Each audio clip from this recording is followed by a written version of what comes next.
Bonjour à toutes et à tous. Bienvenue à au deuxième séminaire des GDG Fribourg. Tout d'abord, pour commencer, est-ce que tout le monde est à l'aise avec le français ou est-ce qu'il y a quelqu'un qui ne comprend pas ce que je dis? Alors, soit il ne comprend pas ce que je dis parce qu'ils n'ont pas compris, soit tout le monde comprend.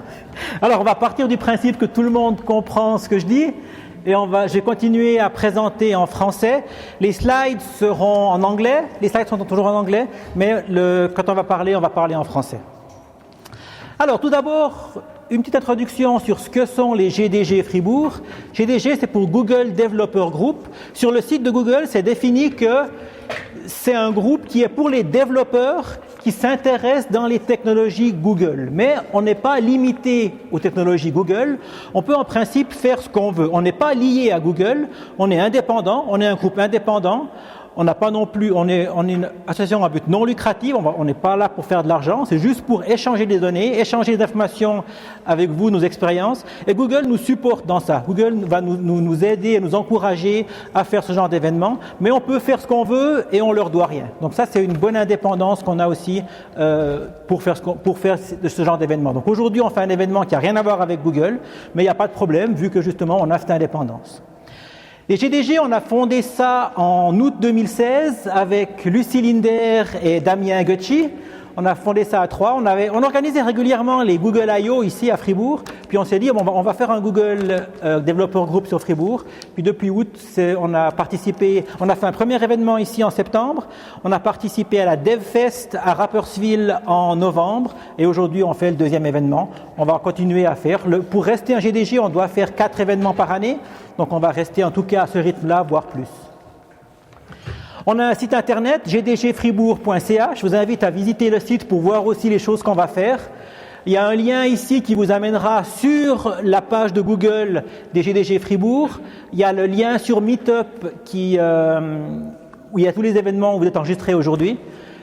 Il y a le lien sur YouTube où on va mettre la vidéo de ce soir, sera aussi disponible. Si tout marche bien pour la technique, on aura une vidéo ce soir aussi de la présentation qui sera sur YouTube. On a une page Facebook, on a aussi, ça c'est la page Meetup que vous avez vue. On a une page aussi Google+. Vous pouvez aussi suivre cette page Google+, et puis comme ça on voit aussi le nombre de personnes qui sont inscrites sur le GDG Fribourg. Je voulais aussi remercier nos sponsors qui nous permettent de faire ce genre d'événement. Alors Google qui nous ont offert quelques goodies aussi qui permettront de remercier notre speaker aujourd'hui. IT Valley qui est une association, un cluster d'entreprises qui s'occupent d'IT et qui nous ont offert l'apéro de ce soir. Donc les pizzas et la bière ce soir seront offerts par IT Valley. Et l'école d'ingénieurs pour nous fournir l'infrastructure, les locaux ici et puis de pouvoir faire ce genre d'événement avec vous aujourd'hui. Dans les prochains événements, il y aura probablement des prochains tech meetings qui vont être annoncés prochainement. Les tech meetings sont organisés par IT Valley. Je vous encourage aussi à voir l'agenda des tech meetings. Il y a toujours des choses intéressantes. Ça vaut la peine de voir ce qui se passe là-bas. Et comme gros événement qu'on va organiser, je vous ai dit, on a co-organisé la DevFest à Rapperswil cette année. Et l'année prochaine, en 2017, on aura la DevFest ici à Fribourg. C'est vraiment le plus gros événement organisé aussi sous l'égide de Google pour les développeurs. Et puis on va probablement avoir une bonne partie où on va parler de Go, évidemment. Et puis on va voir encore plein d'autres choses. Donc ça sera réservé déjà la date dans vos calendriers. Le 28 et 29 octobre, c'est le week-end qui suit la semaine de la Fête Dieu. Non, pas la Fête Dieu. La Toussaint. Là, c'est le week-end qui suit la semaine de la Toussaint. Donc, samedi, dimanche. N'oubliez pas aussi de célébrer la Leap Second. Vous savez qu'en décembre, le 31 décembre cette année, on aura 1 seconde de plus. On va pouvoir faire la fête 1 seconde de plus. Ils ont annoncé que la Terre, elle tournait pas vraiment à la bonne vitesse comme prévu, donc on va avoir 1 seconde. Donc on aura, quand ça sera 23h59 59 secondes, on aura encore 23h59 60 secondes.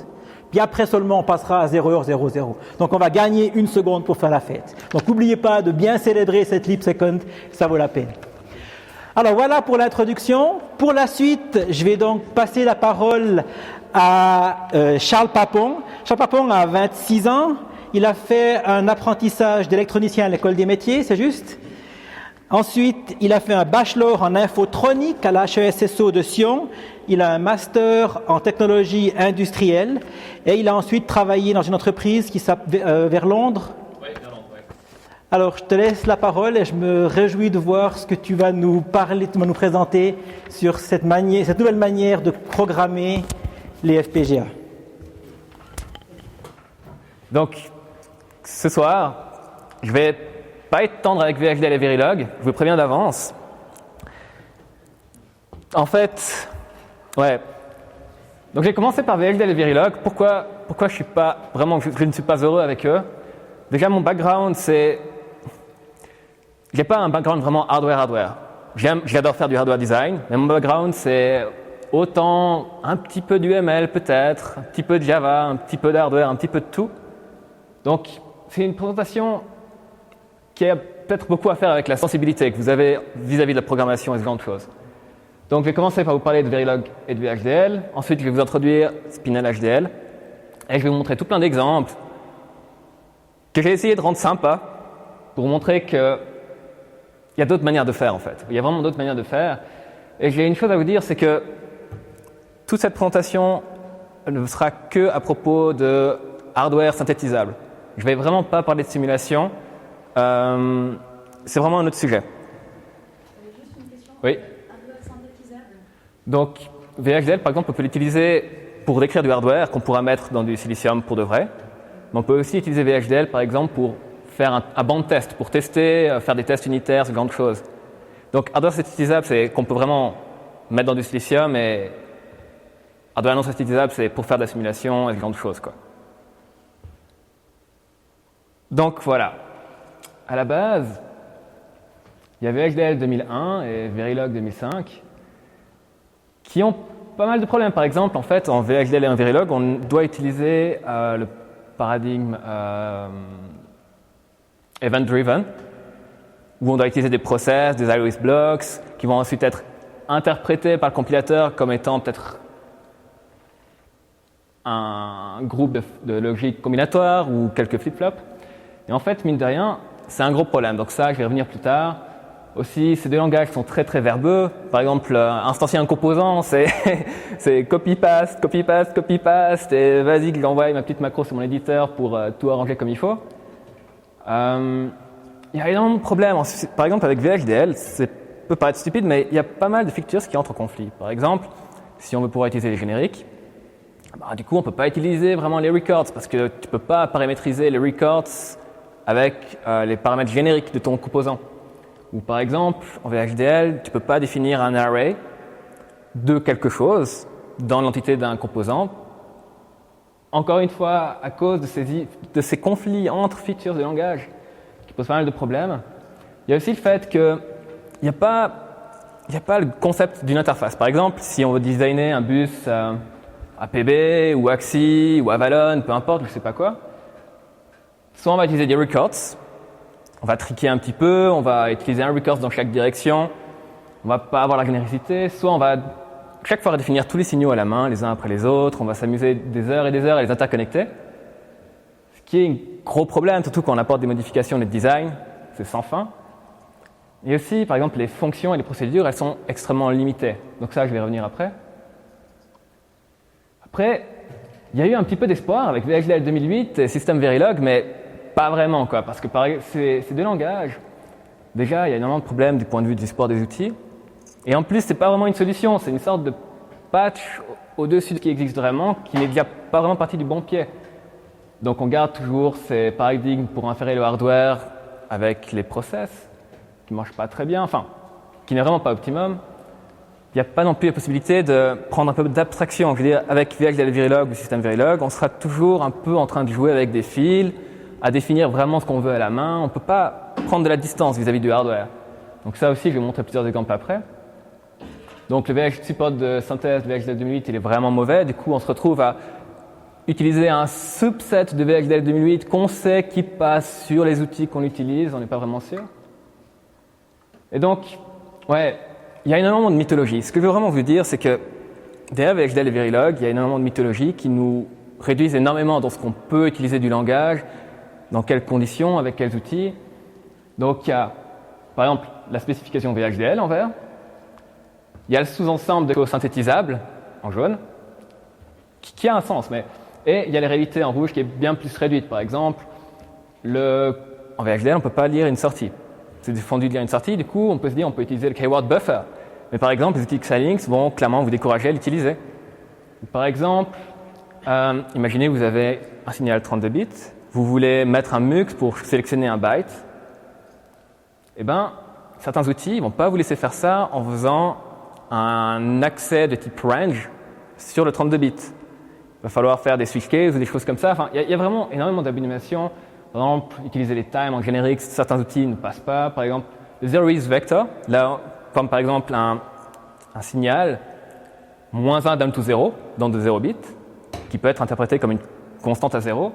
D'un outil à l'autre, ça va vous donner vraiment ce que je viens de dire, ou dans d'autres cas, ça va vous donner des signaux de 2 bits. Donc d'un simulateur à l'autre, vous avez, même pour VHDL, vous avez des divergences comme ça. Ou encore, il y a plein de problèmes avec les records, ou par exemple, j'ai travaillé 1 an chez une compagnie qui faisait les GPU pour les smartphones d'Apple. Et on ne pouvait pas utiliser les records parce que leurs outils de synthèse, surtout d'émulation, ils ne travaillaient pas très bien avec ça, ou ils avaient des problèmes. Enfin, bref, il y a énormément de soucis. Et c'est là que je vais en venir, c'est que VHDL et Verilog, on peut penser à les utiliser comme des langages de netlist. C'est-à-dire, à la place de taper nous-mêmes le VHDL et le Verilog à la main, utiliser des outils qui nous font des abstractions au-delà de ça et qui vont, eux, générer du VHDL et du Verilog qu'on pourra mettre dans des outils de synthèse. Par exemple, c'est ce qui se fait un petit peu en quelque sorte avec HDL Designer, où on saisit de la schématique, ce sera converti en VHDL ou en Verilog et on continue comme ça. Et là, je viens vers Spinel HDL. Donc, c'est un projet que j'ai commencé comme hobby, parce que je m'embêtais durant mon travail de master, il y a 2 ans en arrière, en décembre. J'avais vraiment trop de temps et voilà, donc je me suis lancé là-dedans. Donc, il se concentre uniquement sur la synthèse, sur les choses qui sont synthétisables. Donc, à la place d'essayer de faire un peu tout pas très bien comme VHDL et Verilog, genre synthèse et simulation, là vraiment ça se concentre sur avoir un langage qui est vraiment pensé pour faire de la synthèse. Il est interpolable avec tous les outils parce qu'en fait, il permet de vous générer le VHDL ou le Verilog qui correspond au design que vous avez saisi avec lui. Vous pouvez aussi intégrer des black box VHDL ou Verilog dans sa hiérarchie. Aussi, son niveau d'abstraction, en fait, Spinel HDL, c'est pas un HLS. Donc, HLS, c'est un truc un peu à la mode, surtout par Xilinx ces temps-ci, où on va taper du code C++, complètement arbitraire, enfin, pas complètement arbitraire, mais pas loin, où on peut taper un algorithme et ce sera converti en hardware. Spinel HDL, c'est plus proche de VHDL et de Verilog, dans le sens où vous allez faire le design vous-même des choses. Donc, ça commence à ce niveau-là d'abstraction, mais je vais vous montrer tout plein d'exemples qui montrent qu'on peut aller encore au-delà en utilisant Spinel HDL. Donc ça, c'est le flow. Donc au sommet, vous pouvez décrire votre design synthétisable avec des fichiers .scala. Vous demandez à Spinel HDL de convertir ça en fichier VHDL ou Verilog, comme vous voulez. Vous pouvez intégrer d'autres IP dedans, ou faire ce que vous voulez, et vous continuez votre flow comme d'habitude en utilisant les outils de simulation que vous avez, les outils de synthèse que vous aviez déjà. Donc ouais, là je vais commencer à vous montrer des exemples. Donc juste quelques points avant de commencer avec les exemples. Dans le code généré Spinel HDL, il n'y a absolument aucun overhead. C'est-à-dire, vous n'allez pas perdre des gates, vous n'allez pas perdre ce genre de choses ou perdre en vitesse d'exécution, enfin, en fréquence max dans la FPGA. Toute la hiérarchie que vous définissez en Spinel HDL et tous les noms que vous utilisez, ils sont retranscrits en VHDL. Du coup, pour faire les simulations, c'est vraiment pas compliqué. Je veux dire, vous allez vous retrouver avec les mêmes noms de signaux. Et alors là, il y a le gros trick en fait, c'est que Spinel HDL, c'est pas un langage, c'est une librairie implémentée dans un langage hôte, qui est Scala.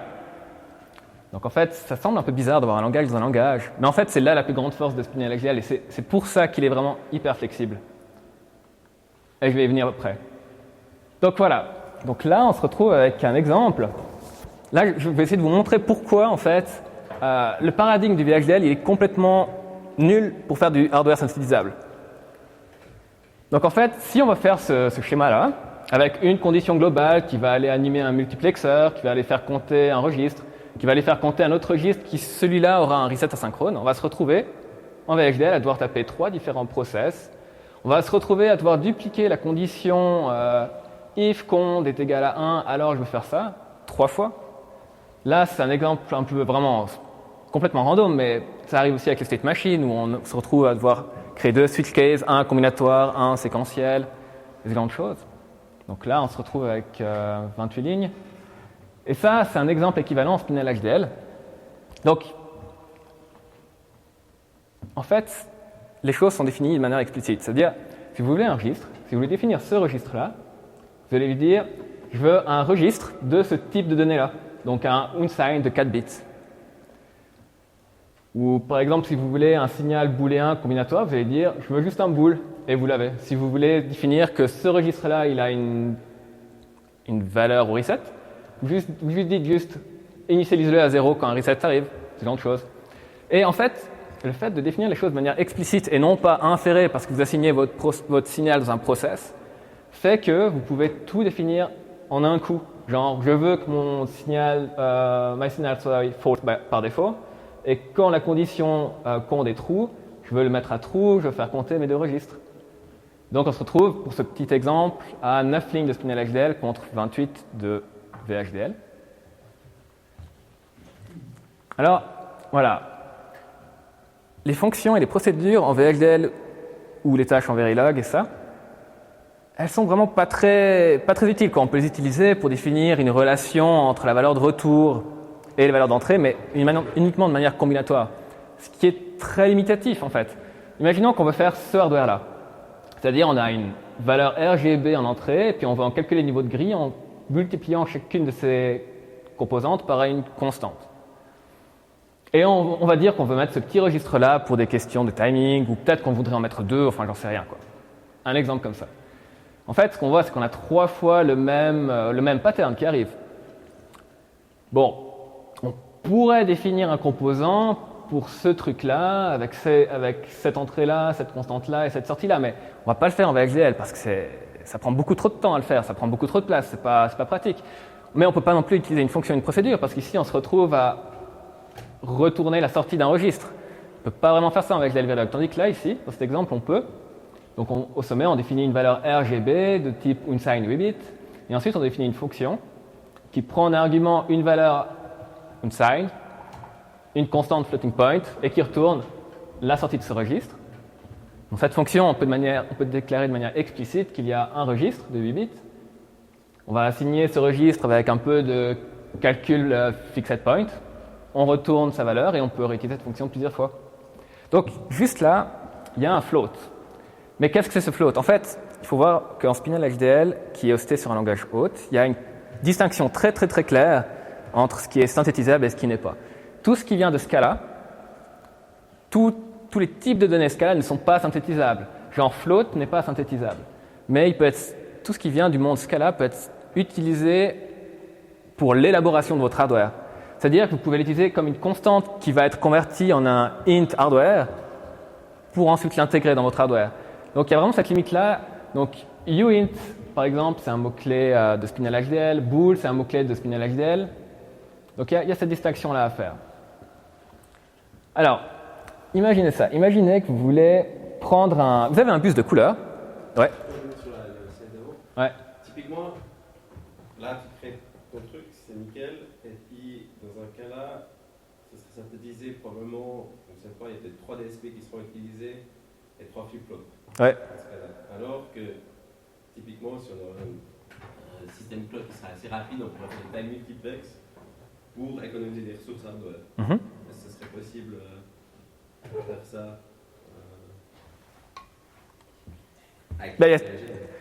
Avec Spinel HDL, pour gérer, d'avoir plusieurs clock domaines ou ce genre de choses-là? Ouais, on aura un clock Il y a tout qui est possible. Typiquement, ce calcul, il se ferait une fréquence de, je sais pas, 15 MHz, et on Ouais. a un système clock de 150 MHz, donc on peut utiliser les mêmes ressources avec différentes entrées pour faire les calculs. Oui. Tu peux définir ce genre. Enfin, je veux dire, il n'y a pas vraiment de limite. Il faut juste, toi, définir un peu l'abstraction qui le fasse, quoi. Enfin, comme en VHDL, tu peux le faire en VHDL. Ouais, en VHDL, je peux le faire, mais je sais exactement que je vais utiliser qu'un DSP Oui. 48 de ma FPGA Oui. pour faire mes 6 calculs. Mais tu l'instancies sous forme de manière spécifique. J'ai un bloc DSP. Un bloc DSP que je Ouais. instancie. ben là, dans la fonction, tu peux instancier un bloc DSP. La même chose. Et puis, Exactement. Je veux dire, le truc, c'est que ça, dans les fonctions et les procédures VHDL, tu peux pas mettre un process dedans. Tu peux pas instancier un composant dans une fonction, une procédure VHDL. Tandis que là, tu peux faire tout ce que tu veux. Tu peux cacher tout ce que tu veux là-dedans. C'est juste histoire de, ouais, ta fonction, elle abstrait quelque chose et peu importe quoi. Derrière, il n'y a pas de limitation en fait à ça. C'est bon? non, ça va très bien, mais Ouais. peut-être plus tu t'abstrais, moins tu as le contrôle sur exactement ce Bah, il faut toujours savoir ce que tu fais, ouais. Il faut toujours savoir ce que tu fais derrière. Si l'abstraction derrière, elle est bien faite, pourquoi pas? Mais il faut qu'elle soit bien faite. Bon, alors, imaginons, ok, vous avez un flux, donc moi j'appelle ça un stream, ou ça s'appelle aussi un handshake, ou je sais pas quoi. Donc un flux de couleurs, genre avec deux signaux d'arbitration, un valide qui vient du master pour dire hey, il y a quelque chose sur le bus, un ready qui vient du slave pour dire c'est bon, j'ai pris ta transaction, tu peux passer à la suivante, et ensuite une payload qui correspond aux données qui sont transportées par ce bus de handshake ou ce stream. Et imaginez, donc vous avez un stream de couleurs source et un stream de couleurs également, mais qui s'appelle sync, et vous voulez mettre une FIFO entre deux. Vraiment, c'est vraiment tout simple. Si vous voulez faire ça en VHDL, vous vous retrouvez avec cette horreur. Enfin, encore une fois, là où j'ai dû bosser, il n'y avait pas 3 signaux, mais il y en avait en moyenne 20 ou 40 à chaque fois. À chaque fois rebindé à la main, où est-ce que je vais le placer sur le SED logic de ma FIFO et tout ce genre de choses-là. Chaque fois, vous avez à redéfinir tous les signaux de votre bus. Ouais, enfin, vous voyez, il faut venir, ou genre, rien que l'instanciation de la FIFO, c'est pas agréable à faire. Après, on peut y être habitué, mais au fond, il faut se poser la question, pourquoi on en vient à taper tout ça pour juste ça, quoi. Et là, alors déjà, ça, c'est une première approche. En Spinel HDL, dans la lib, en fait, il y a une lib qui tend à vous donner un maximum d'outils d'abstraction déjà faites pour vous. Par exemple, si vous voulez définir ce handshake de couleur source et ce de sync, vous pouvez dire je veux définir source et sync qui sont des streams de ce type de données-là, donc RGB avec cette configuration de couleur. Donc voilà, déjà là on gagne pas mal de lignes. Ensuite, si vous voulez définir cette FIFO ici, vous dites je veux déclarer une FIFO qui est donc un composant de type stream FIFO avec ce type de données-là. Donc on peut lui donner un générique de type en fait. On peut lui dire de quel type je veux que soit ma FIFO, donc du RGB avec cette configuration-là. Quelle est la profondeur de ma FIFO. Puis après on va pouvoir dire par exemple de mon composant FIFO, je vais prendre les IO, le port push et je vais y connecter le stream source avec cet opérateur de connexion-là. Et je vais prendre le port pop de ma FIFO et je vais le connecter vers la sync. Donc là, on commence déjà à prendre un petit peu d'abstraction. Je veux dire, c'est pas une bombe atomique, mais je veux dire, c'est déjà pas mal. Surtout qu'on se retrouve avec 7 lignes de Spinel HDL contre 29 sur l'exemple précédent en VHDL. Et, oui. Juste, ouais, vas-y. Sur le cas d'avant, on pourrait aussi faire en VHDL faire un petit level d'abstraction en créant des types, par exemple. Genre record. Genre un type mon type d'entrée, c'est un record, par exemple. Oui, mais là, tu es plus générique. Sauf en VHDL 2008, mais VHDL 2008, il faut pouvoir l'utiliser, quoi. Enfin, tu vois ce que je veux dire? Enfin, dans tous mes exemples, je me base sur l'idée qu'on ne va pas utiliser des packages pour définir des choses parce que c'est complètement statique et c'est pas une manière propre de faire les choses. C'est comme déclarer tout en statique dans un programme. Enfin, ça va pas, quoi. D'utiliser le package, c'est la moins pire des solutions qui est souvent adoptée.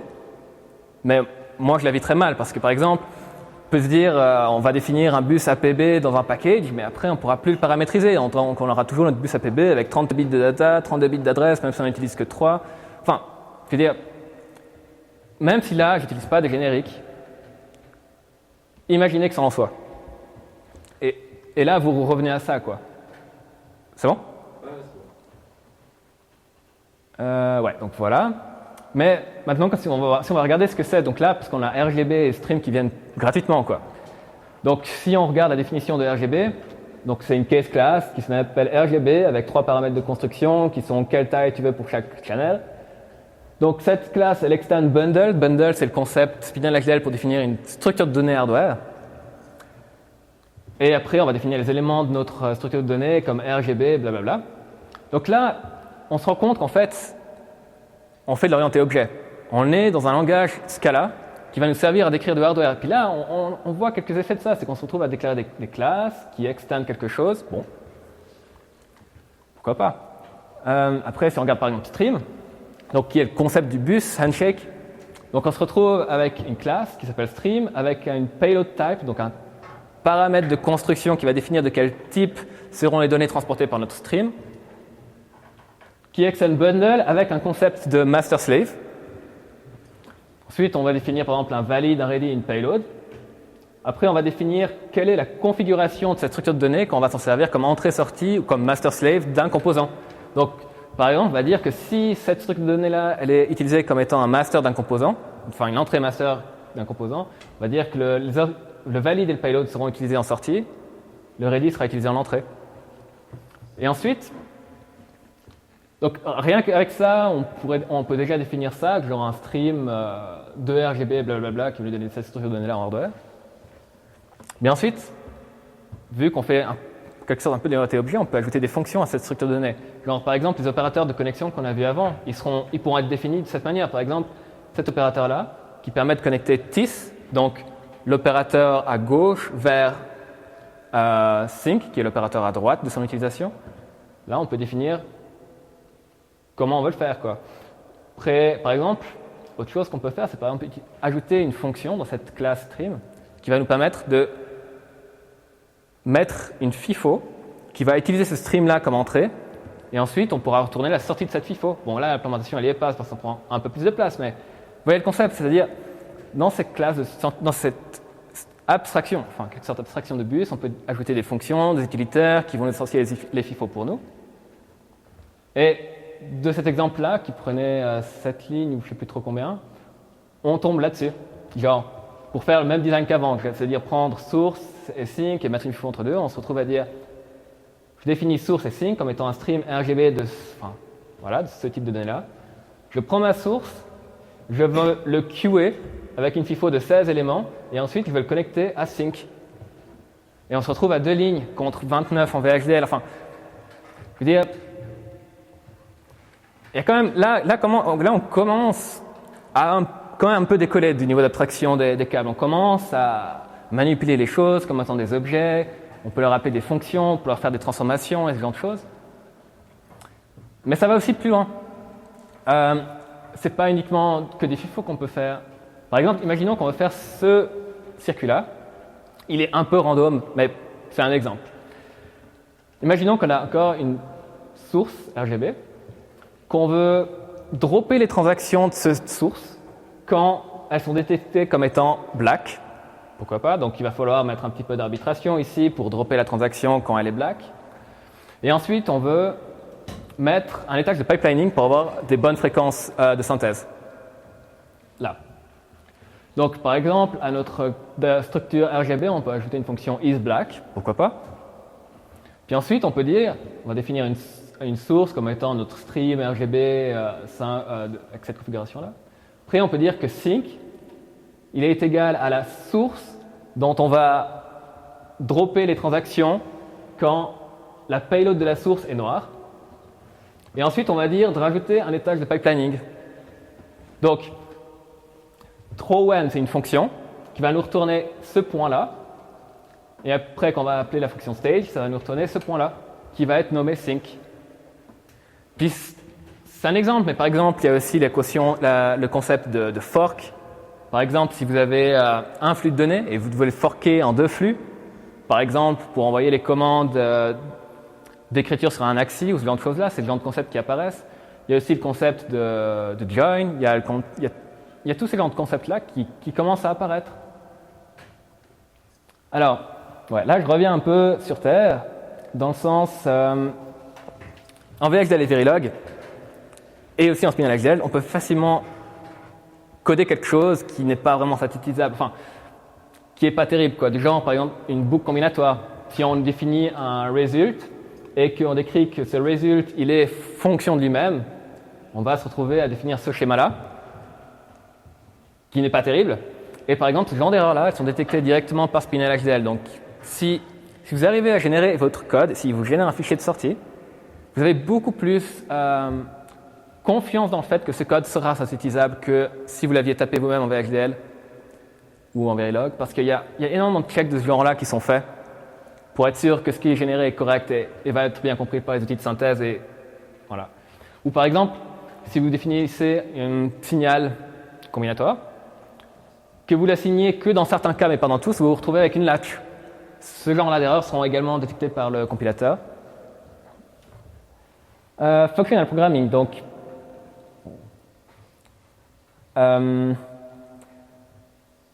peut-être pas tout le monde est vraiment confortable avec ça, ou peut-être tout le monde, je ne sais pas. L'idée du functional programming, une partie de l'idée de functional programming, c'est par exemple, imaginez que vous avez une liste d'adresses et vous voulez créer une nouvelle liste qui est fonction de la précédente avec une opération de transformation entre les deux. C'est-à-dire, ici, j'ai une liste d'adresses, j'ai envie de savoir laquelle ou lesquelles sont égales à une valeur donnée. En Spinel HDL, vous pouvez faire ça avec du functional programming en disant, je prends ma liste d'adresses et je vais utiliser le concept de map et je vais lui donner une fonction de transformation. Et ensuite, cette fonction map va me retourner directement toute cette liste déjà construite pour moi en utilisant cette fonction de transformation. La même chose pour créer cette structure-là, où d'un élément, on va en trouver plus qu'un seul en utilisant une transformation de fonction qui est un simple OR. Vous pouvez utiliser le concept de reduce on sur cette liste-là.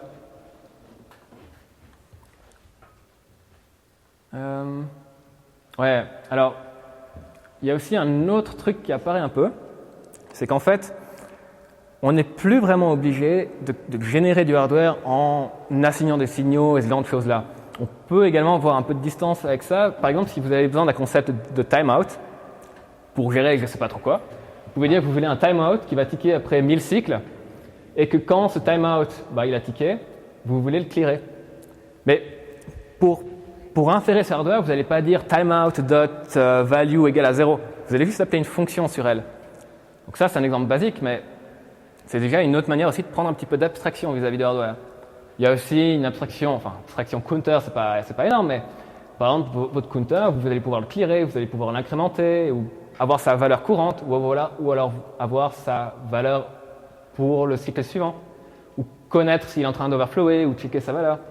Je ne dis pas qu'en VHDL, on ne peut pas avoir ce genre d'abstraction-là, où on va créer un composant, on va avoir les signaux de clear et tout ça, mais déjà de 1, c'est 10 fois trop verbeux pour ce que ça offre, instancier le composant, redéfinir tous les signaux. Tandis que là, il y a juste une ligne de déclaration et après vous utilisez ce que vous voulez.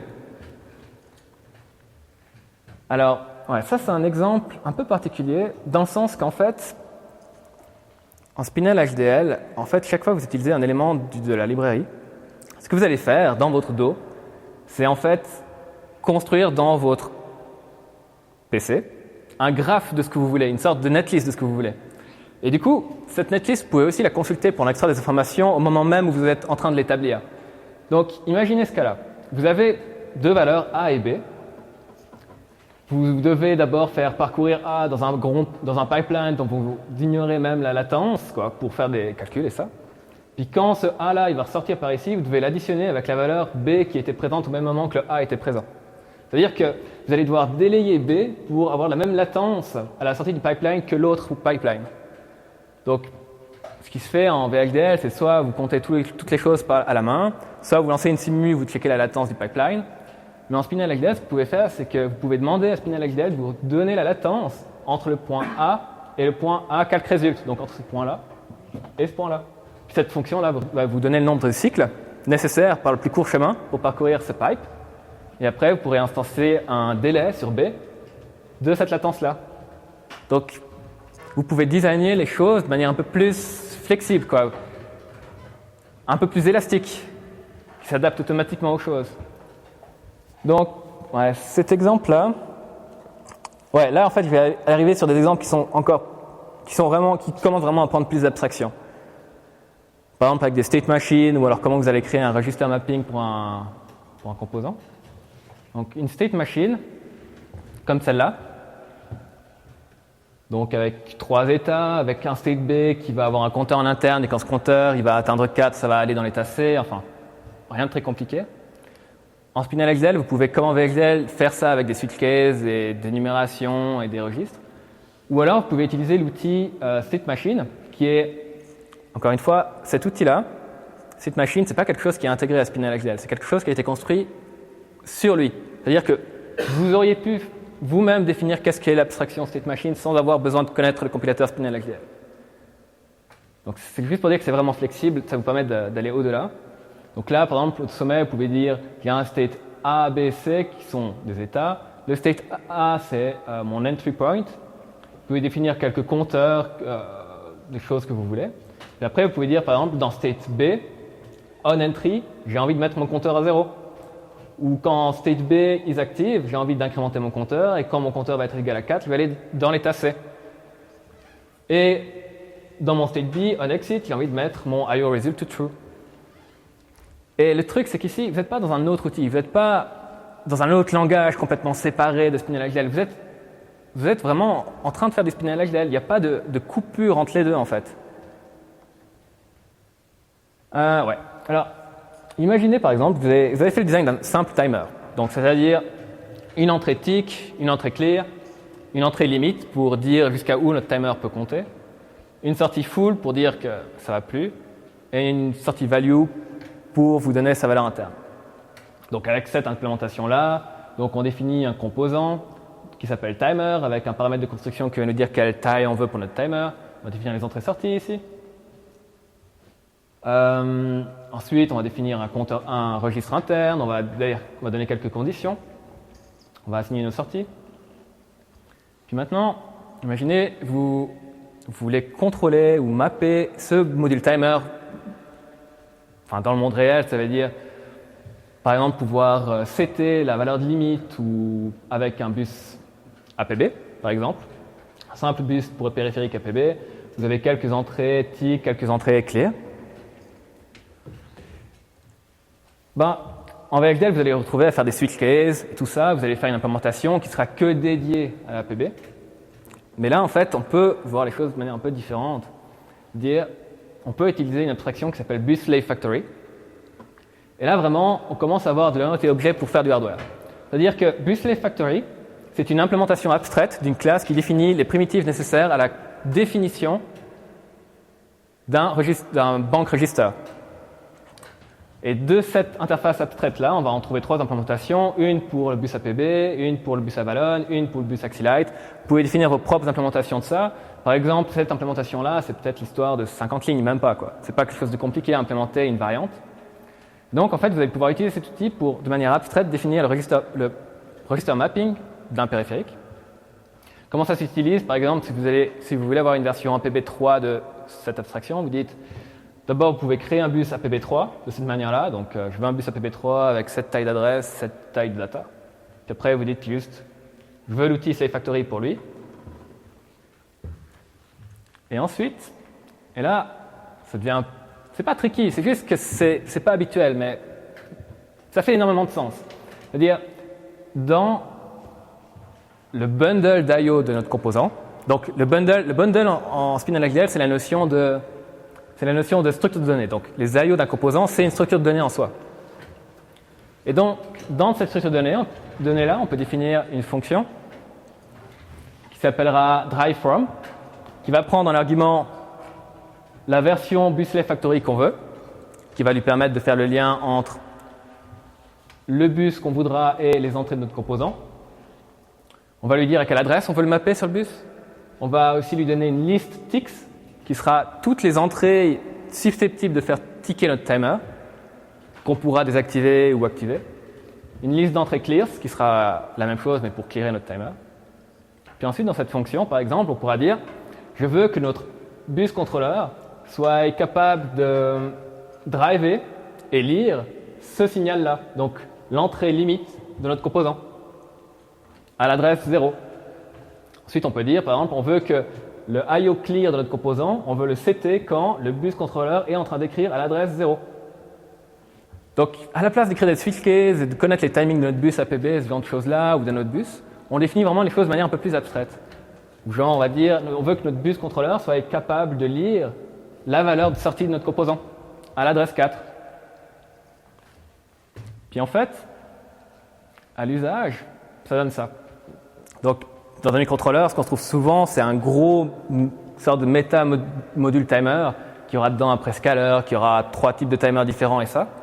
Et ça, c'est un exemple de comment vous pouvez implémenter ce genre de choses. Vous pouvez définir un bus APB, définir quelques signaux externes, genre clear et tix. Vous pouvez définir un prescaler, 16 bits, un timer A 32 bits, un timer B et C 16 bits.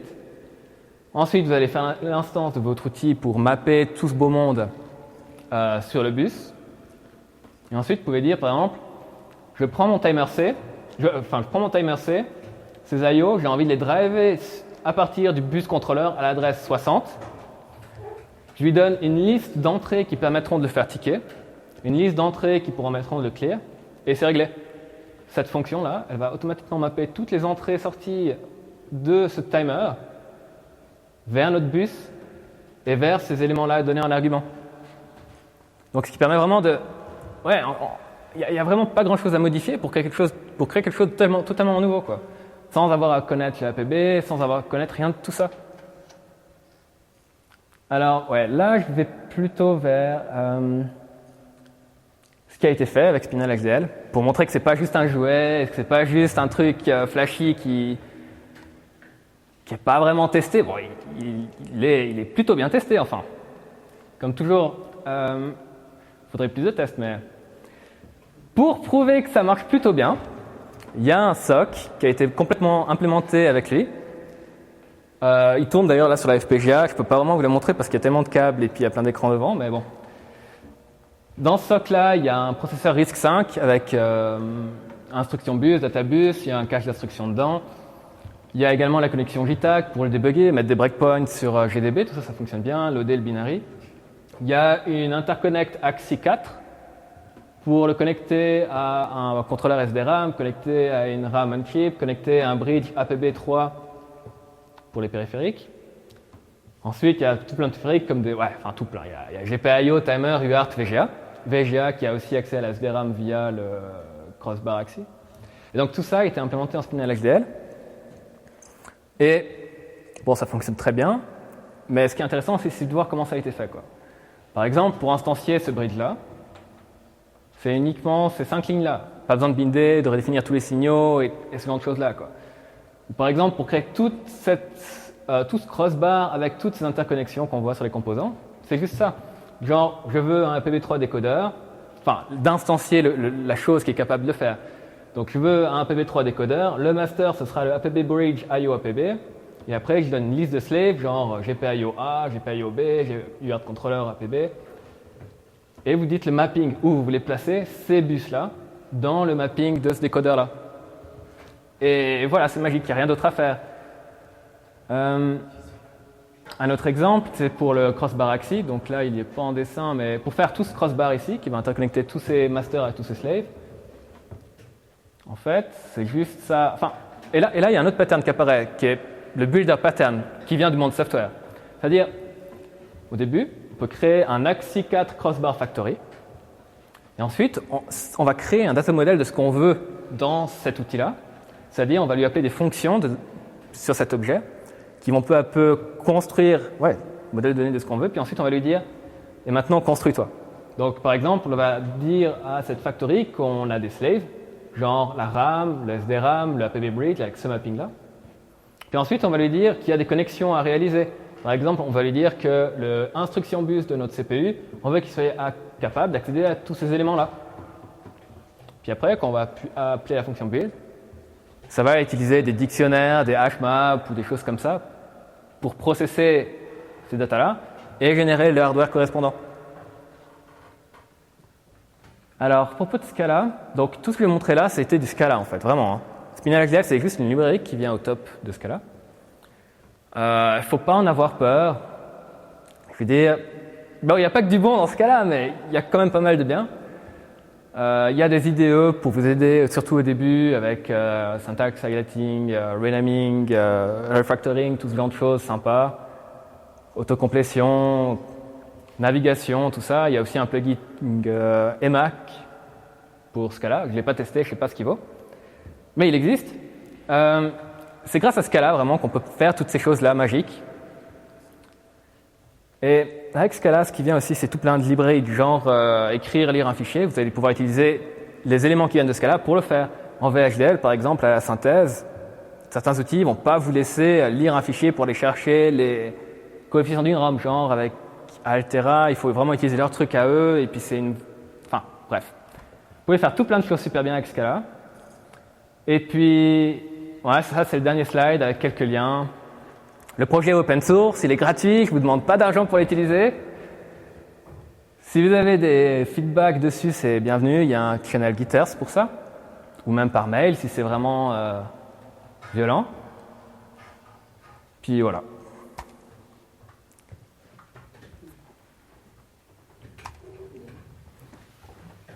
Alors, merci beaucoup.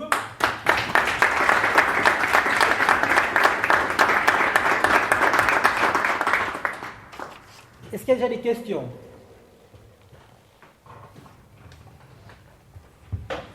Moi j'en ai une. Pourquoi avoir choisi Scala plutôt qu'un autre langage en fait? Ouais. Bon, il y a déjà en fait Scala. Enfin, par exemple, il y a des gens qui ont essayé de faire ça en Python. Voilà, ouais.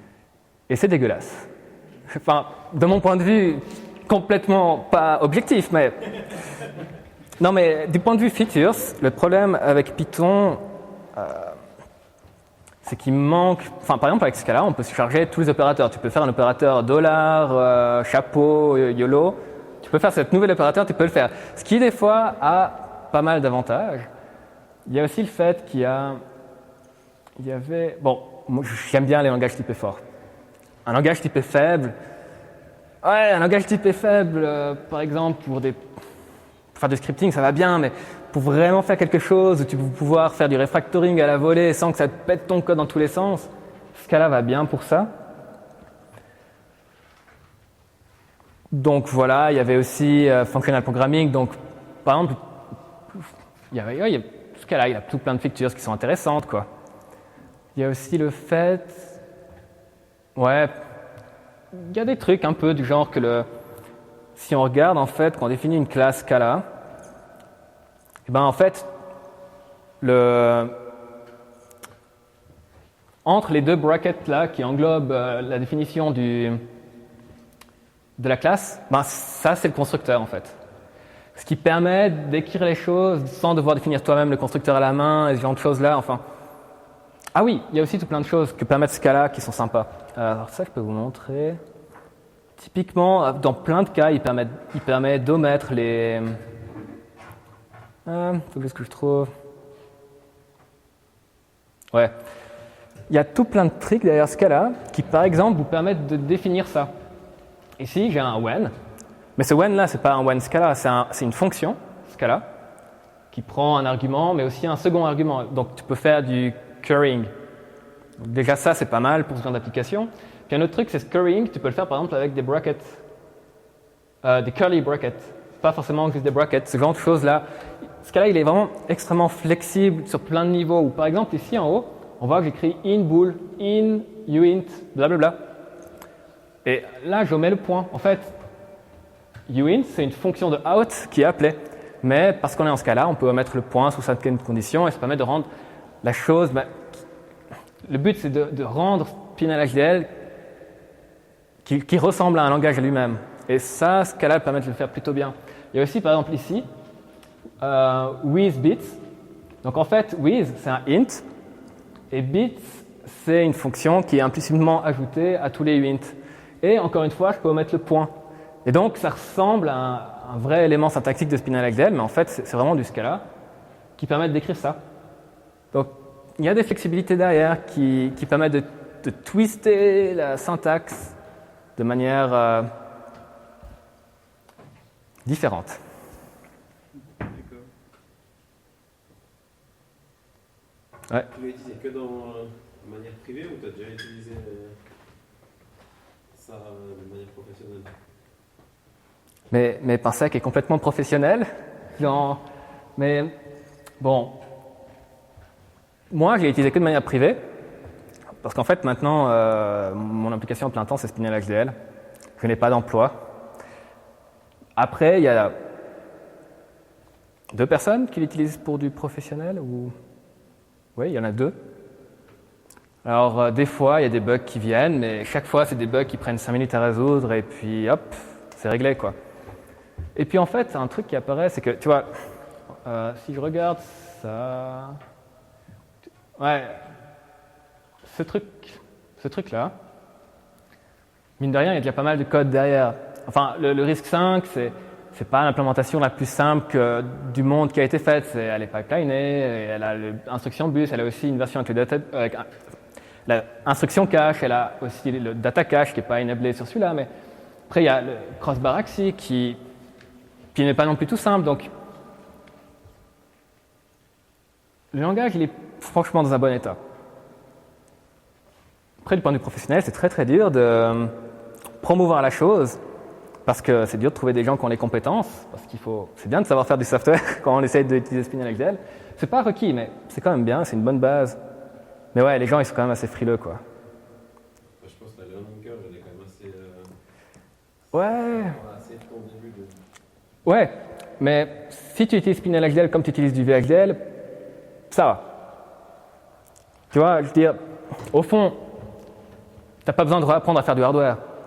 Tu as juste besoin de réapprendre une nouvelle syntaxe qui est beaucoup moins verbeuse, qui va te faire sur le long terme, moyen terme, presque court terme, gagner du temps. Enfin, mais ouais, c'est pas facile de motiver les gens. Pour moi, c'est qui le public cible en fait? C'est qui le client idéal de cet outil? Est-ce que c'est l'informaticien qui a envie de faire du hardware ou c'est l'électronicien qu'il faudra réussir à motiver pour apprendre le protocole fonctionnel, l'héritage et tout ça qui est peut-être pas forcément évident?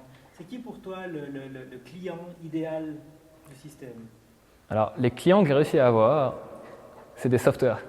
Parce que eux, typiquement, ça peut être marrant, mais dans le trading haute fréquence, les banques, elles essayent d'utiliser des FPGA pour faire ce genre de choses.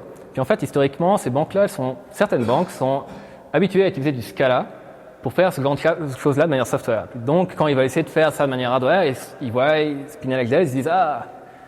et ils essayent. Mais après, moi, comme j'ai fait SpinelXL, c'était vraiment comme outil pour essayer de moins déprimer quand je faisais du VXDL. Non, honnêtement, VXDL, je ne le supporte plus. À chaque fois que je retape une petite ligne... Pour quelqu'un qui vient du monde du software. Ouais. Maintenant, si tu es dans la peau d'un ingénieur en électronique, oui, qui vient du côté du hardware, est-ce que tu penses qu'il aura la même affinité que toi à ces concepts? Au début, non. Mais tout s'apprend. Il y a du boulot. Non, mais c'est sûr, il y a du boulot. Enfin, je veux dire, on peut utiliser SpinelXL comme étant quelque chose de basique, comme VHDL. Après, avoir le petit plus des types de données paramétrables que tu peux utiliser comme interface, genre APB. Ça ne demande pas vraiment de connaître le monde orienté objet. Ça peut apparaître comme une syntaxe. Pas besoin de savoir ce qui se passe derrière, quoi. Après, ouais, le but, c'est quand même de décoller un petit peu du sol et puis de faire les choses un peu de manière abstraite. Et puis ça, la courbe d'apprentissage pour quelqu'un qui vient de hardware, elle est dure.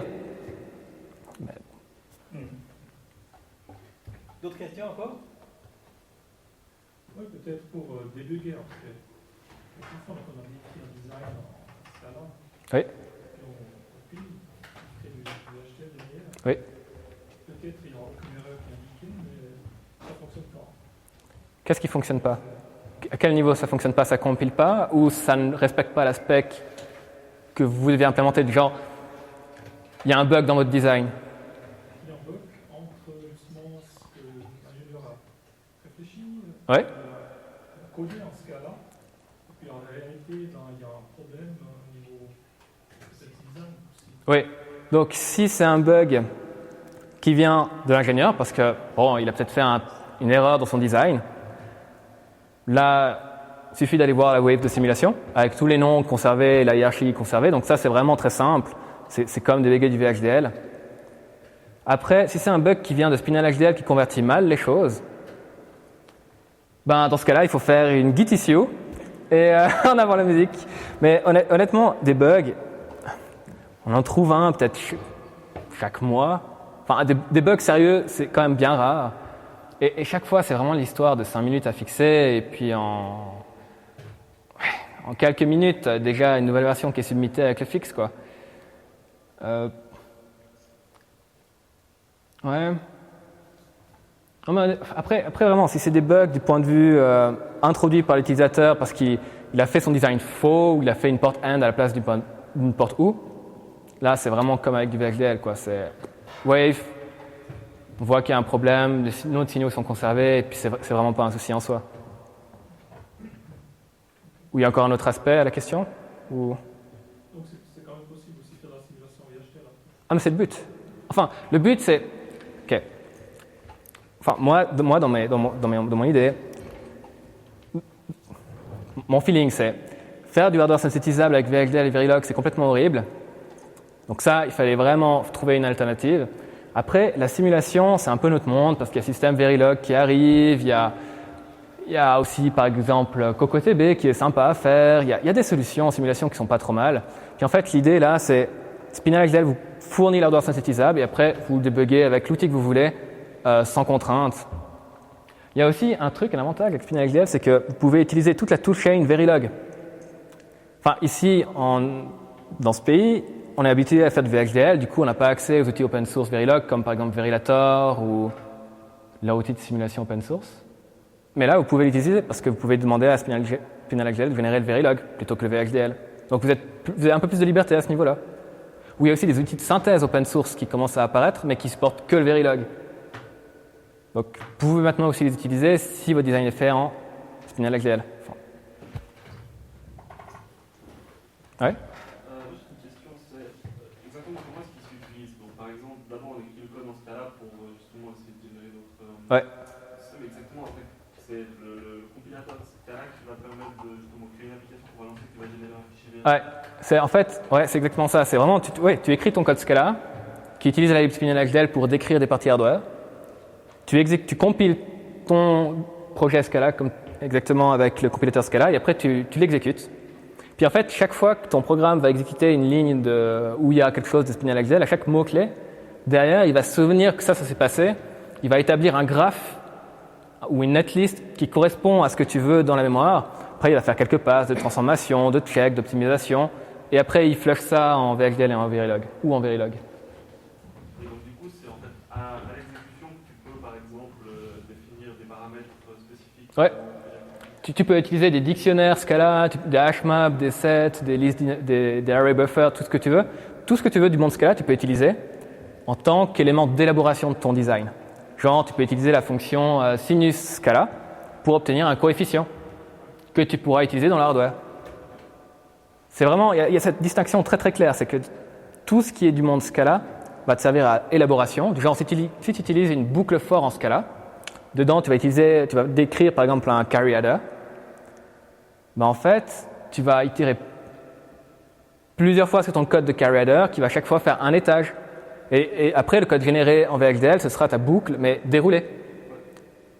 Donc vraiment, le VHDL et le Verilog généré, c'est vraiment, il faut voir ça comme une netlist assez flat. Genre les structures de données telles que les bundles, elles sont générées de manière flat, c'est-à-dire tous les signaux les uns après les autres, quoi.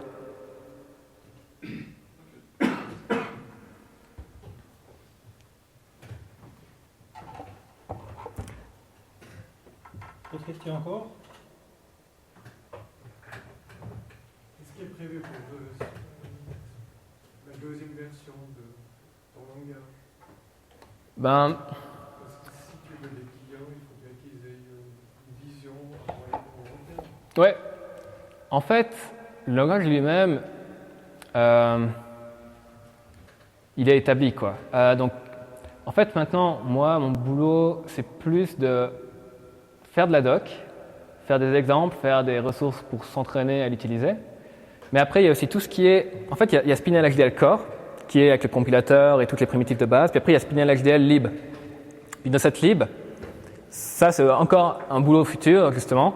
C'est d'apporter tout plein d'outils, d'abstraction, genre d'avoir les FIFO, d'avoir les FIFO dual clock, d'avoir le composant UART, le composant SPI, les notions de stream, les bus AXI, APB, Avalon qui sont définis déjà. Donc, moi, pour le futur, c'est vraiment faire de la doc, faire des exemples, faire des ressources pour s'entraîner et faire la lib pour éviter à tout le monde de redéfinir les mêmes choses tout le temps, quoi. Typiquement, la notion de stream, comme je vous l'ai présenté là, avec les handshakes et ça, c'est vraiment un élément de base, en fait, qui permet de définir énormément de connexions en interne de ces blocs. C'est vraiment quelque chose que j'essaie de pousser un peu l'aspect méthodologique qu'il y a derrière Spinal. Et donc ça, ouais, c'est un jalon pour le futur, quoi, de peaufiner tout ça.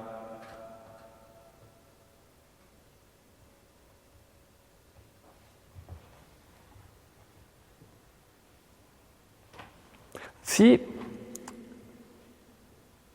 pour gagner ma vie et vivre de Spinal, je offre du support commercial, donc présentation, training, workshop, support. Donc, si vous êtes intéressé, vous pouvez me contacter.